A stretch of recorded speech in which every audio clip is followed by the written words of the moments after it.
السلام علیکم ورحمۃ اللہ وبرکاتہ. الحمد للہ رب العالمین والصلاة والسلام علی اشرف الانبیاء والمرسلین محمد وعلى آلہ وصحبہ اجمعین وبعد. قال اللہ تعالی فی القرآن المجید والفرقان الحمید. اعوذ باللہ من الشیطان الرجیم. بسم اللہ الرحمن الرحیم. رب اشرح لی صدری ویسر لی امری واحلل عقدۃ من لسانی یفقہوا قولی. الحدیث الثامن والعشرون. آج ہم لوگ حدیث نمبر 28 سمجھنے جا رہے ہیں. یہ حدیث ابو نجیح ارباز بن ساریہ رضی اللہ تعالی عنہ سے مروی ہے، اور یہ حدیث نبی صلی اللہ علیہ وسلم کی 4 وصیتوں، 4 نصیحتوں پر مشتمل ہے. پہلی نصیحت اللہ کا تقوی اختیار کرنا، دوسری نصیحت ہر حالت میں سمع اور طاعت کو لازم پکڑنا، اور تیسری نصیحت نبی صلی اللہ علیہ وسلم کی سنت اور خلفائے راشدین کی سنت کو لازم پکڑنا، اور چوتھی نصیحت ہے بدعات اور خرافات سے ہر حال میں اجتناب کرنا، بچنا. آئیے حدیث کو سمجھتے ہیں. وعدنا رسول اللہ صلی اللہ علیہ وسلم موعدۃ وجلت منها القلوب. رسول صلی اللہ علیہ وسلم نے ایک دن موعدۃ ایسی نصیحت کی، وجلت منها القلوب کہ دل دھڑک گئے، وذرفت منها العیون اور آنکھیں بہہ پڑی. تو یہ ہمارے نبی صلی اللہ علیہ وسلم کی خاصیت تھی، آپ کی یہ صفت تھی کہ آپ جب نصیحت کرتے تو وہ اتنی با اثر ہوتی تھی آپ کی نصیحت، لوگ اس میں کھو جاتے تھے. ایک حدیث میں آیا ہے کہ ہم آپ کی باتوں کو اس طرح سے سنتے تھے گویا کہ ہمارے سروں پر چڑیا بیٹھی ہوں، یعنی بالکل بھی سر نہیں ہلاتے تھے.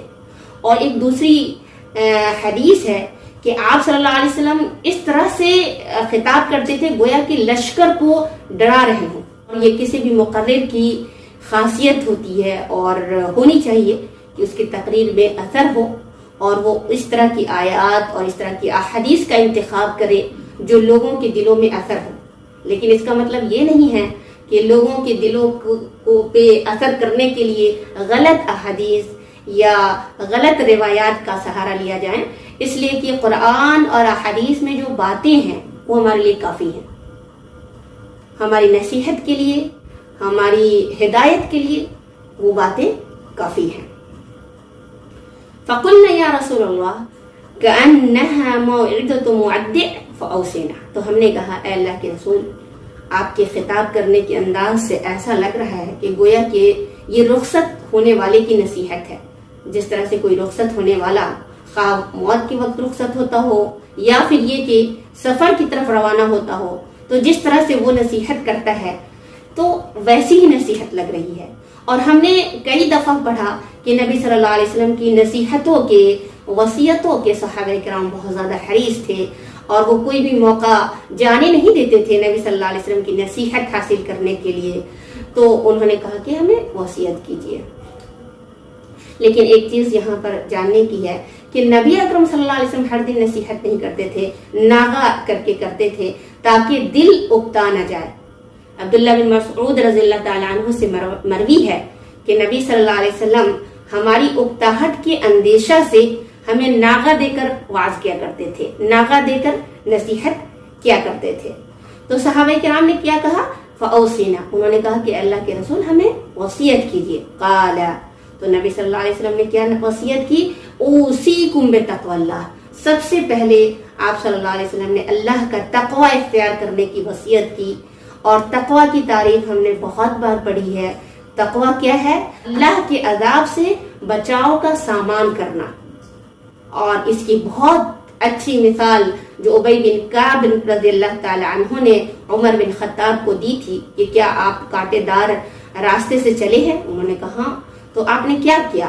تو کہا میں نے اپنے دامن کو سمیٹا اور اس کے بعد نکل گئے راستے پہ. تو کہا کہ یہی تقوی ہے. گویا کہ یہ دنیا جو ہے ایک راستہ ہے، جنت کی طرف جانے کا راستہ ہے. تو دنیا کو کیسے ہمیں طے کرنا ہے؟ دنیا میں جو فواحش ہے، دنیا میں جو منکرات ہے، دنیا میں جو برائیاں ہیں، اس سے خود کو، اپنے دامن کو بچا لینا، یہی تقوی ہے. تو تقوی کی اہمیت پتہ چلتی ہے کہ سب سے پہلے نبی اکرم صلی اللہ علیہ وسلم نے تقوی کی وصیت کی. دوسری وصیت جو نبی اکرم صلی اللہ علیہ وسلم نے اس حدیث میں کی ہے وَالسَّمْعِ وَالطَّاعَةِ وَإِن تَأَمَّرَ عَلَيْكُمْ عَبْدٌ. آپ نے کہا کہ سننا اور اطاعت اختیار کرنا، سننا اور اطاعت کرنا، بات مان لینا، گرچہ تمہارے اوپر ایک غلام وَإِن تَأَمَّرَ عَلَيْكُمْ عَبْدٌ، گرچہ تمہارے اوپر ایک غلام ہی امیر کیوں نہ ہو. اور اس سلسلے میں بہت ساری احادیث ہے، نبی صلی اللہ علیہ وسلم کی، قرآن کی آیات ہیں. اللہ تبارک و تعالیٰ کا فرمان ہے یا ایھا الذین آمنوا اطیعوا اللہ واطیعوا الرسول واولی الامر منکم.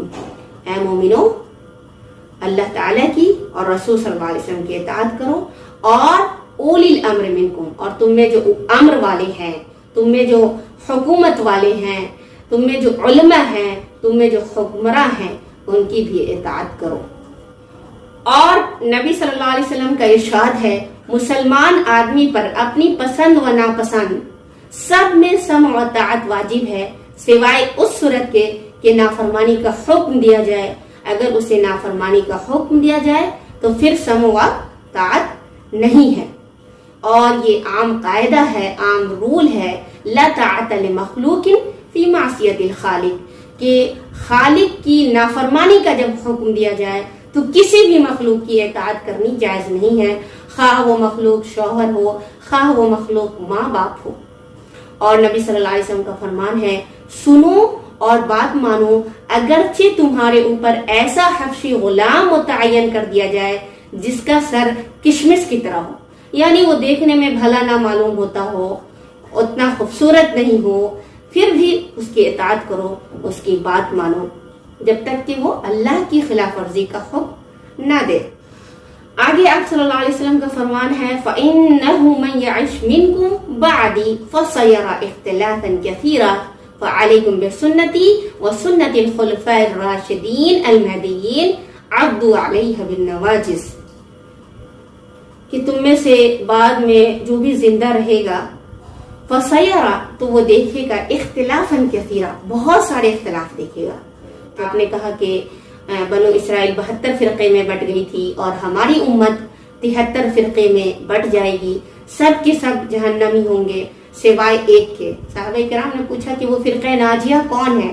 وہ کون ہے وہ جماعت جو نجات پانے والی ہے، جو ناجیہ ہے، نجات پانے والی ہے؟ تو نبی صلی اللہ علیہ وسلم نے کہا کہ جو میرے اور صحابہ کرام کے طریقے پہ چلنے والی ہو.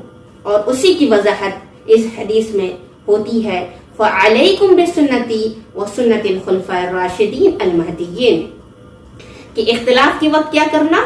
میری سنت اور خلفاء راشدین کی سنت، وہ خلفاء راشدین جو المہدیین ہیں، جو ہدایت یافتہ ہیں، ان کی سنت کو لازم پکڑنا، اور صرف پکڑنا نہیں، عَضُّوا عَلَيْهَا بِالنَّوَاجِذِ، داڑھ سے زور سے پکڑ لینا، زور سے گرفت میں لے لینا. وَإِيَّاكُمْ وَمُحْدَثَاتِ الْأُمُورِ، اور چوتھی چیز جس کی نبی صلی اللہ علیہ وسلم نے وصیت کی، جس سے بچنے کی وصیت کی نبی اکرم صلی اللہ علیہ وسلم نے، وہ ہے محدثات، وہ ہے ایجاد کردہ چیزیں. اس لیے کہ اللہ تبارک و تعالیٰ کا فرمان ہے اليوم اکملت لکم دینکم واتممت علیکم نعمتی ورضیت لکم الاسلام دینا، کہ آج میں نے تمہارے لیے تمہارا دین مکمل کر دیا ہے. تو دین مکمل ہے، اس میں کسی بھی اضافے کی گنجائش نہیں ہے. اور ہمارے نبی صلی اللہ علیہ وسلم نعوذ باللہ کوئی خائن نہیں ہے، آپ نے ہر بات، ہر چیز امت تک پہنچا دی ہے. اور آپ کے بعد کی جو امت تھی، آپ کے جو صحابہ کرام ہیں، وہ آپ کے ہر عمل کو، آپ کی مسکراہٹ کو، آپ کے چلنے کو، آپ کے بیٹھنے کو، ہر چیز کو نقل کر کے درج کر کے رکھے ہوئے ہیں. تو وہ ہمارے لیے کافی ہے. ہمیں جنت میں جانے کے لیے دین کے علاوہ مزید چیزوں کی ضرورت نہیں ہے. ہمارے لیے واجبات کافی ہیں، واجبات کے علاوہ نوافل کافی ہیں. ہمیں بدعات اور خرافات کا سہارا لینے کی ضرورت نہیں ہے.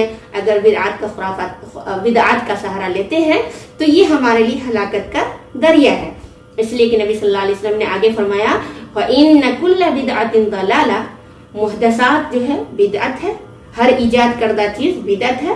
اور فَإِنَّ كُلَّ بِدْعَةٍ ضَلَالَةٍ، اور ہر بدعت گمراہی ہے. اس کو ابو داؤد اور ترمذی نے روایت کیا ہے.